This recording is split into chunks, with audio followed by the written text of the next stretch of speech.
Hey everyone, so like many of my videos, this is another idea that was suggested by you guys. Can we make Fallout 4 look and feel like the Metro series? I'll try to get everyone who requested this on screen here. I apologize if I missed anyone, as this has been requested several times, so it's possible I missed a few comments. As always, all mods featured in the video will be in the video description below, along with links and timestamps so you can easily find them. This video will be for only Xbox One because unfortunately due to how PS4 is, practically none of these mods are available for that console, so I do apologize to the PS4 players who might be watching. The load order will also be provided for you in either the video description as well or in the pinned comment. Lastly, be sure to refer to that pinned comment for other important information pertaining to the video like updates, viewer mod suggestions, or anything else that could be important. So with that out of the way, let's start the video. So to make Fallout 4 like Metro, it's important we create the proper environment, and for that we're going to be using Icepick Overhaul. This mod creates an amazing winter environment that turns Fallout 4 into a totally frozen over climate. The snow will cover the roofs of houses, roads, sidewalks, various vegetation, and of course, the ground. Now you might be wondering why I'm choosing Icepick over other winter mods like Seasons or Winter Overhaul, and the reason we're not using those is because those mods add snow detail to the trash piles around the Commonwealth. Now on the outside, the snow covering the trash looks great, but the problem there is that those piles of trash share assets with the piles of trash in interiors, so because of that we see a good amount of snow inside where it shouldn't belong. And here's a clip of that so you can see what I'm talking about. Like, it doesn't make a whole lot of sense that there's snow inside subway tunnels, right? And since this is a Metro playthrough, we're going to be in the tunnels a decent amount, so eliminating the quirks inside of them is something we should prioritize, and Icepick does this perfectly. Now that's not to say those other winter mods aren't good. In fact, they're fantastic mods, but I think for what our goals are for this video and playthrough, Icepick is the way to go. I made a video comparing Icepick, Seasons, and Winter Overhaul a few months ago, so if you want further analysis and comparison on those mods, I will link it in the description for you to check out. And while we're on the subject, a great addition to Icepick is Seasons Winter on the Rocks. This mod is a part of the Seasons Winter package I've featured on this channel in the past, and the reason we're using it here is because in Icepick, the rocks around the Commonwealth aren't covered in an icy texture, and all this mod does is add an icy texture to rocks. It's a simple mod, but it's really effective and in my opinion ups the immersion of the winter environment. Here's a direct side-by-side of Icepick with and without Seasons on the Rocks. You can definitely see the difference this mod makes. Of course, at the end of the day, this is truly optional, but I recommend at least giving it a shot. So what good is a winter mod without winter weather? And for our weather, we're going to be using Vivid Weathers and its winter plugin. Now, of course, it's up to you what winter weather mod you like using, as there's quite a few of them out there, but I feel Vivid Weathers is a great all-rounder that hits every feature pretty well. I've said this in the past, but my favorite part of this mod is the fog it creates. It really gives us an eerie feeling to the environment, and I think ups the immersion a little more. The weather can range from clear days to heavy fog to light snow and even blizzard conditions. I also recommend going into your audio settings and turning the thunder slider all the way down because you can still hear thunder with this mod, so doing that makes it more realistic. But it's up to you. This is a great mod to use and really ties the winter environment together. Okay, so now that we've built our environment, it's time to get into the mods that really start to bring Metro into Fallout 4. Up first is Fallout 2287 Gas Masks of the Wasteland. This is essentially the backbone mod of this entire video. Now it's really easy to spend a ton of time talking about this mod, so I will try to be as concise as possible with this one. Essentially what this mod does is make it so you absolutely have to wear a gas mask while outside, or else you will take heavy radiation damage and eventually die. NPCs will also follow the same rule and wear the masks outside as well. Like I said, this only happens on the outside, so you won't have to wear it in interior locations. And the coolest part about this is that the NPCs won't wear masks inside either. It's really well thought out. The mod originally spawns in an M1A 211 gas mask that requires special filters to keep operational, just like in Metro. These filters can be crafted, looted, or bought from various NPCs around the Commonwealth. There's an animation for changing out the filters, which is really cool, and a holotape to customize pretty much any part of this mod. What I recommend doing is changing the gas mask filter time to 20 minutes because I feel the default setting is way too short for Fallout. And I know the filters don't last very long in Metro, but considering you're outside a ton in Fallout 4, it's not very conducive to a playthrough. The default filter time for this mod is 3 minutes and 33 seconds. So in my opinion, I think that's a pretty short filter life for a Fallout game, unless you're really looking for a challenge. And if you were wondering, you don't need the Metro gas mask mod for this playthrough because that mod is already integrated into Gas Mask of the Wasteland. So there's some variety for you to play with different masks. You can also use helmets on top of the gas masks too, which makes for some great customization. There's also an audio effect where you can hear your character breathing in the gas mask with this mod, but this can be tweaked in the audio settings if it becomes unbearable. There are also a couple supporting mods for this that I will briefly cover. The first is HUDFramework. This mod will allow for you to see the widget in the top left corner of your screen that shows the status of your filter. I definitely recommend using this. If the widget disappears, just take your gas mask off and re-equip it. That usually will bring it back. If no luck doing that, just go into the holotape and turn the mod off and on again. The second supporting mod is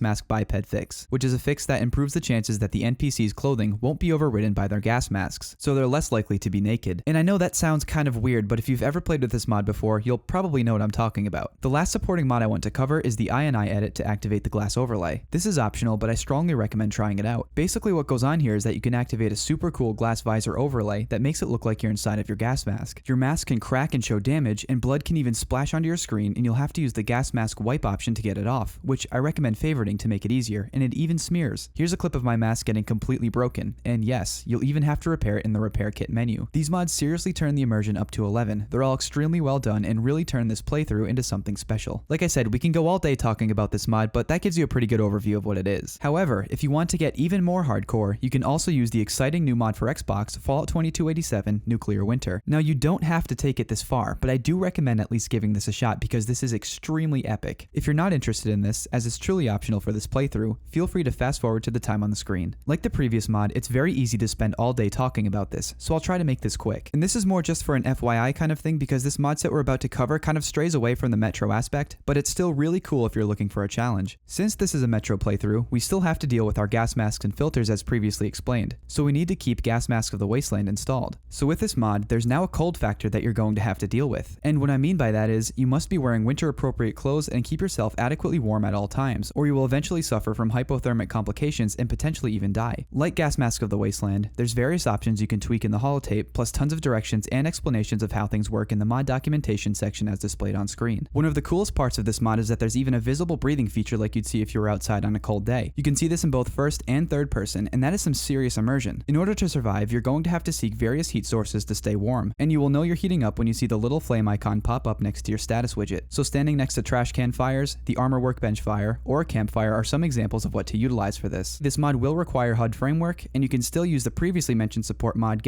Mask Biped Fix with it. You'll also notice that the HUD widgets overlap at first. So to fix this, just go into the Nuclear Winter holotape, go to HUD settings, select the X or Y axis option, and put it wherever you like. I put mine to the right of the gas mask widget. I simply clicked X plus 50 3 times, then X plus 10 once or twice, and that put the info in a decent position. And you know, just toy with it until you get it to where you want. You don't necessarily have to put it where I did. Now, there are a few supporting mods for Nuclear Winter that will add more content. Like there's a campsite add-on with a handy fire kit feature that allows you to build a fire to keep you warm while on the go, so you won't have to rely on just happening across a trash can fire or something. But keep in mind, to get the fire kit feature to work for the campsite add-on, you must have Campsite by Fading Signal installed and active, so that's 120 something megabytes being used right there. There's also a new Ghoul add-on that gives the chance of a glowing one to spawn as what's called a frozen one. It's really cool. There's a clothing add-on and a winter weather snow shader support, but we're not really going to get into those for time reasons. Plus, deeper analysis of this mod set will be for its own video, but I at least want to point those out to make you aware that they exist if you feel like diving into this a little further. I know some of this might sound a little confusing, but I will have it all spelled out for you in the load order. Another thing to note is that these mods were literally just released, so there are still a few kinks that need working out, so just know it's not absolutely perfect yet. However, I was able to get in touch with the author of this mod and he is well aware of this, so updates are coming soon as well as other really awesome plans for these mods, so be on the lookout because super cool things are on the horizon for these mods. There's so much more to this that we could talk about, but we don't really have the time to cover it in this video, but overall, the Nuclear Winter mod set is amazing to play with if you're looking for increased immersion and a challenge. So besides the gas masks and winter environment, another super important piece to Metro are the subway stations. And a great mod to begin this section of the video is Subway Runner. It essentially expands the subway systems in the Commonwealth, which is great because the subway systems play such a large role in Metro. For the description, I'm going to read this directly from the mod's page because it does a pretty good job of explaining what the mod does. Quote, this mod connects 90% of the standard subway stations and creates a network of subway tunnels filled with raiders, super mutants, synths, and ghouls. Subway stations have been added throughout this network. With a focus on survival playthrough, there are easy to access beds for save points to bunk down for the night. This system, once cleared out of enemies, allows the player to quickly move across the wasteland. Be warned, the battles to take back the network and make them safe for travel will not be an easy one.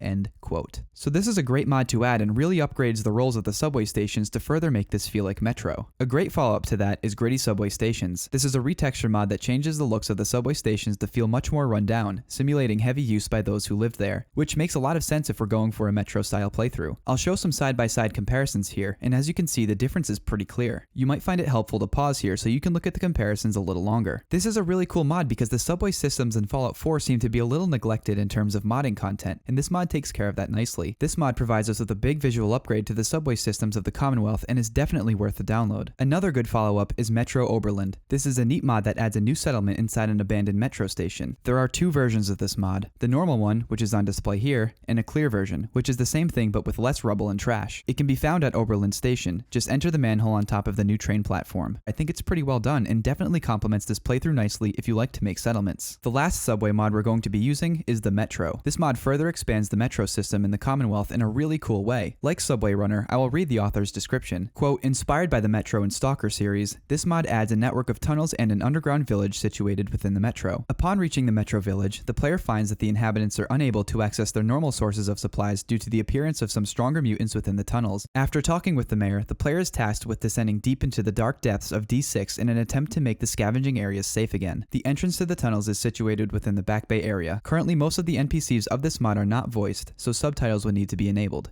End quote. I found this mod to be pretty enjoyable, and I really liked how involved it was, and it's only about 4.5 megabytes, which is a tiny price to pay for some new content. This mod, combined with the other Subway mods, provides us with a massive upgrade to the Metro system in Fallout 4, and really helps bring it into the forefront, which works very well for a Metro playthrough. Next up are some awesome clothing and gear mods that help tie this whole Metro thing together, and we're going to be leading off with a very important mod to use, and that's any armor on any clothes. We're using this so you can outfit your character however you want without running into any clothing slot issues. This mod has some other features like being able to add ballistic weave and linings to your clothing, but we're mainly using this to allow us to wear armor on top of clothing, which is something that the vanilla game wouldn't allow us to do, and it was super frustrating. Now that is no longer. I think this is an essential mod to play with not just for this playthrough, but for any playthrough in general. This mod makes for some awesome customization, and I highly recommend using it. Keep in mind that there are other mods out there that enable this feature. I just chose this one because it's basically free at 428 kilobytes. Next up is Last Light in the Commonwealth. This is a great mod that adds some really nice Metro-inspired army fatigues into the game that can be crafted at your chem bench, as well as an optional quest. The armor is really well done and highly customizable, and combining this with gas masks of the Wasteland gives us a super authentic Metro feel to Fallout 4 almost instantly. The mod comes with tons of little additions you can add to the gear for some really cool customization. I really enjoy playing with these fatigues. In fact, I've even featured them in a previous video because they truly are extremely well made. A good follow-up is Military Gorka Suit. This mod adds, as the name implies, a military Gorka suit to the game that is again craftable at your chem bench. Overall, it looks great. Although it's not described on the mod's page as a Metro item, it seems to fit the bill, and it's still a solid addition for a Metro-inspired playthrough. Next is Survivalist gear. This is a cool mod that adds more Metro-inspired clothing to Fallout 4 that are craftable at your chem bench. The clothing looks really nice. Definitely a great addition to outfit your character with if you're not feeling the military-style fatigues and want a more casual-looking character. Altyn Assault Helmet is a cool helmet that is, again, craftable at your chem bench. I know you're probably sick of hearing that word by now. I promise this is the last time I'll say it. It's a really nice-looking helmet that includes two different versions, one with the visor up and one with the visor down. They have 9 different paint options and have some linings to choose from. Overall, this is a solid mod to add for this playthrough. So for gloves, I actually recommend downloading the mod Cheat Terminal and just spawning in whatever gloves you like. Just follow what I'm doing on screen here. I usually go with the Brotherhood of Steel gloves, but other gloves like Kellogg's, Utility, Silver Shroud, or Minutemen gloves are good too. But it's up to you. I just think the gloves help bring the various outfits together. Also, it's a little strange to run around a frozen environment without them, so I recommend wearing some. One last piece of clothing to try out, and it's not a mod, is a Ushanka hat. It's such a classic piece of Russian clothing that works well with literally every outfit you can think of. It doesn't really provide you with any tactical advantages in the game, but it just looks so good in a winter/metro style environment, and I'd be hesitant to ignore it. So moving on from clothing, up next is Pip-Boy Flashlight. It's a simple mod that essentially makes the Pip-Boy flashlight look like a more realistic flashlight, so now the light is more circular. That's really it. Overall, this is a nice little small detail mod that helps fill in the cracks. So lastly for guns, I have a few listed here that are definitely staples for the Metro series, but other than those, it's still up to you what guns you decide to use. There's too many here to individually showcase by themselves, so like I normally do, I will just list them. We have the FNP90, AK-74M, Modular Kalash, 9x39, Mosin Nagant, and A-Shot. If you know of any guns I missed, just let me know in the comments and I'll be sure to add them into the description, and of course credit you for your addition. And I will also periodically update this guns list too, so just because a gun isn't announced right now in this video,